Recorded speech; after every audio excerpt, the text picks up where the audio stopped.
Honourable Minister, thank you for this 3 days, but the 3 days is not enough. We need longer to actually solve some of the problems we have.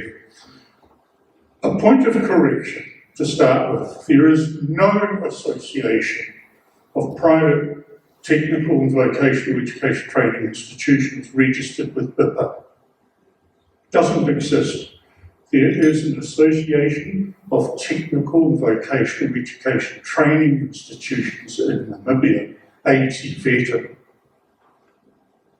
We were launched officially August last year.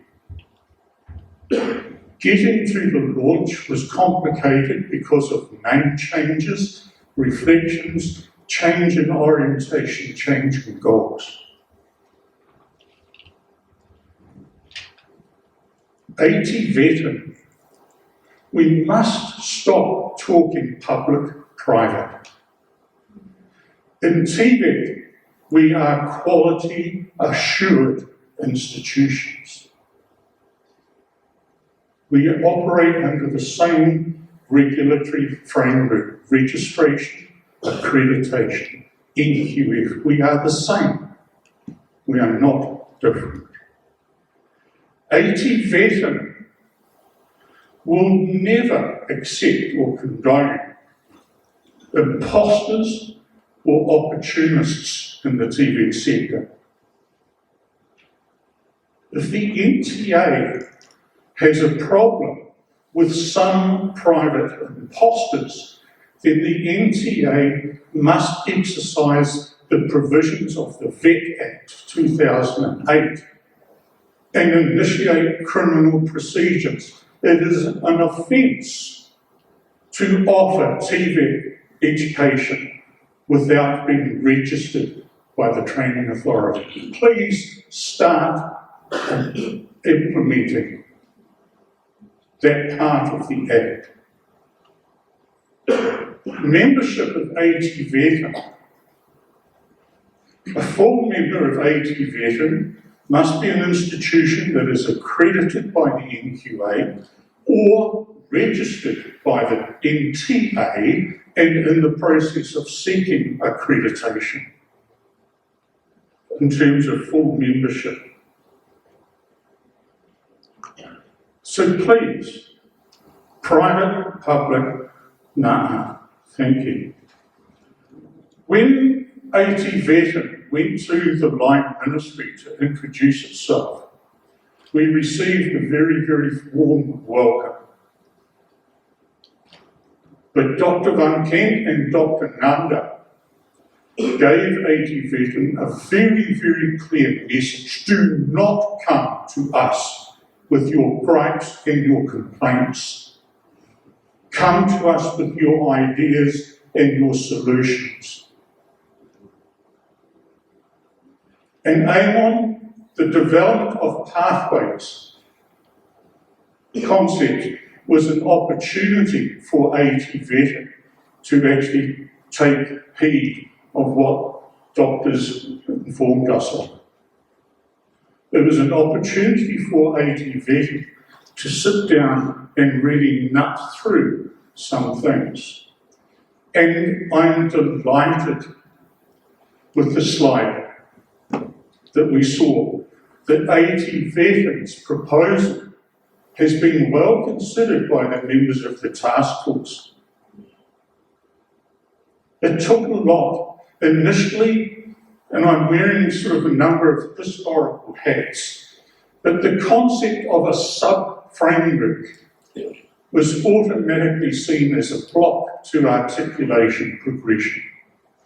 We can't have it compartmentalised.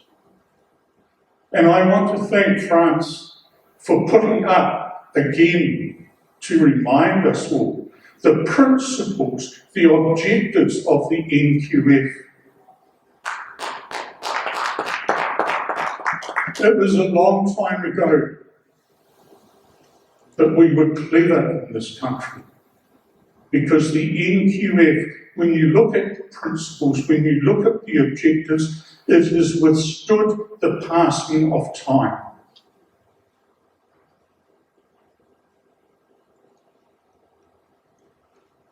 Amon TVET is very, very happy that you have used our suggestions and are now incorporating them to actually identify alternative access pathways into TVET, particularly with the arts sector, with the sports sector, with the disability sector. We fully applaud that.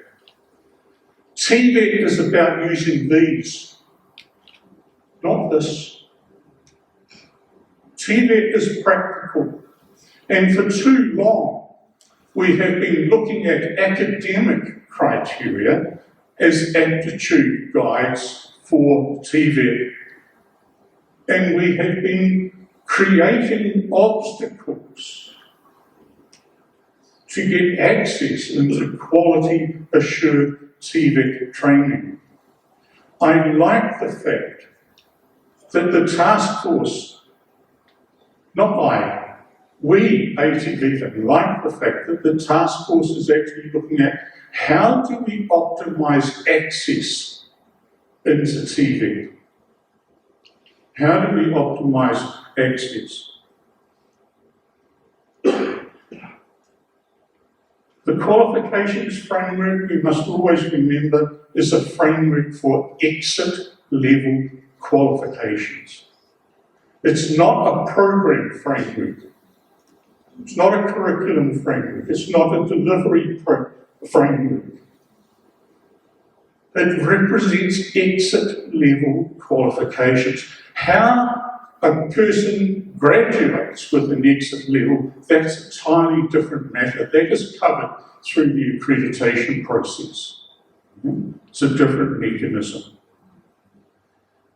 The qualifications framework does withstand the passing of time, but I think it's time in Namibia that we start looking at short-circuiting the system. This concept of a pathway, level 1 to level 10, certificate, diploma, degree, is that not old world? That was 20th century thinking. In fact, it goes back 800 years of thinking. This is the 21st century. We need to find a way of getting people skilled. Is articulation, is progression the aim, or is access and acquisition of skills the aim? Access to and the acquisition of skills, is that the aim? Articulation, vital. That's what the NQF is all about, to promote articulation. I was born in a small country. I chose to live in a smaller country. In that small country, last century, the Qualifications Authority set out to develop an articulation policy framework.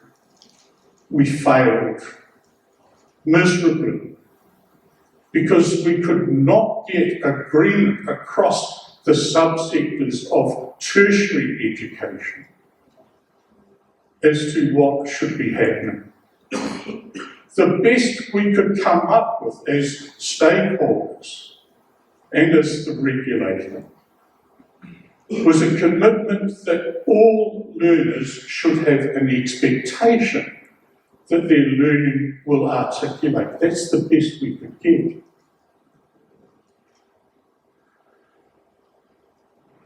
What is the problems with articulation? Some years ago, I read an article, a journal article, which is about how outcomes of learning outcomes are expressed. And the article set off or resolved some of the internal conflicts in my head. They talked about thick statements and thin statements. In the vocational education training sector, we tend to have very, very thick, detailed descriptions of the competencies which are required. In higher education, their statements of outcomes of learning tend to be much more thin that they incorporated the quality, the characteristics of the institution as well as the competencies which were being developed.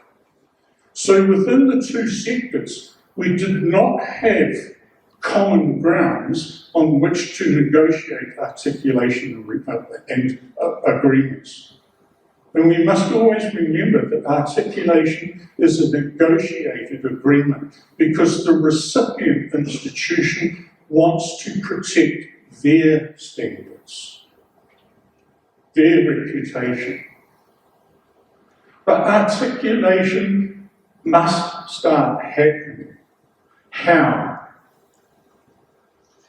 At the moment, what we lack, I think, in this country is a unified process of identifying occupational competencies, the occupational framework. The NQF Act talks about occupational standards, curriculum standards, which when put together become qualification standards.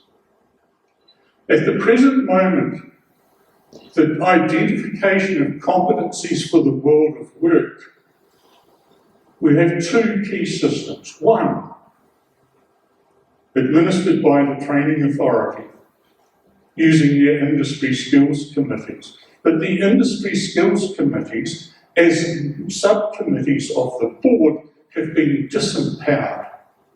They do not lead, they do not guide. They are told how to put qualifications together. They are told how assessment is to take place.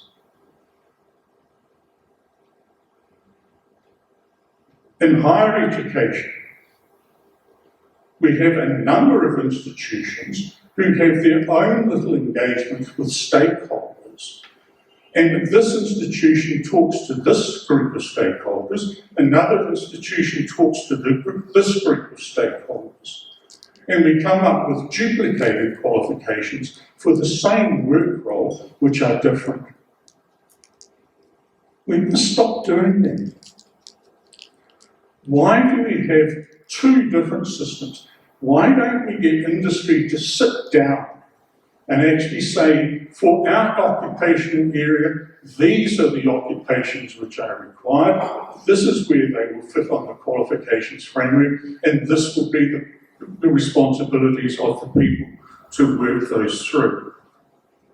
We very much need an occupational framework to sit alongside the NQF. If we were to do that, then perhaps we would get a common message which would enable at this work role you need these competencies, at the next work role you need these competencies, and maybe negotiating, deciding on the articulation points will become much, much easier because we're starting from a common ground.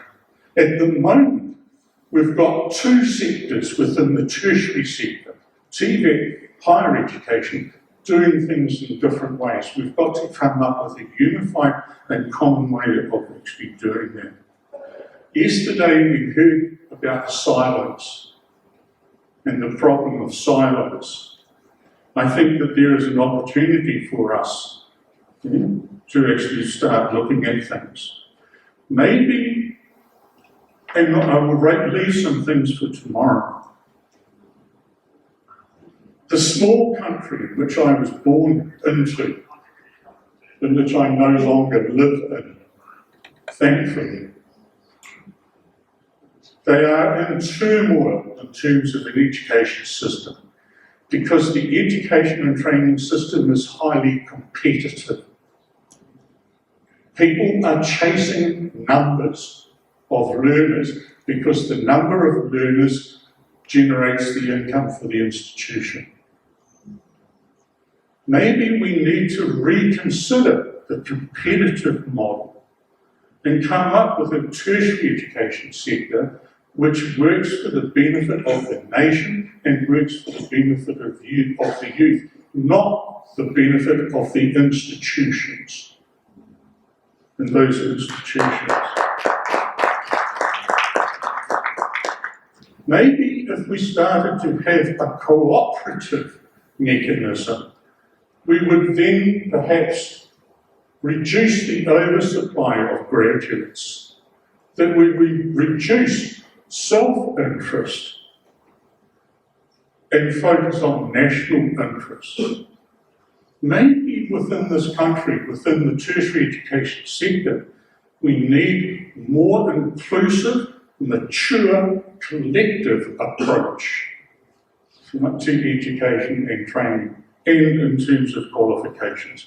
We need to sit down and agree rationalisations of programs, rationalisation of who delivers what. And I think these are the things which we need to start looking at. TVET strongly believes that having a unified occupational competency framework aligned to the NQF would be a very, very key part to start with.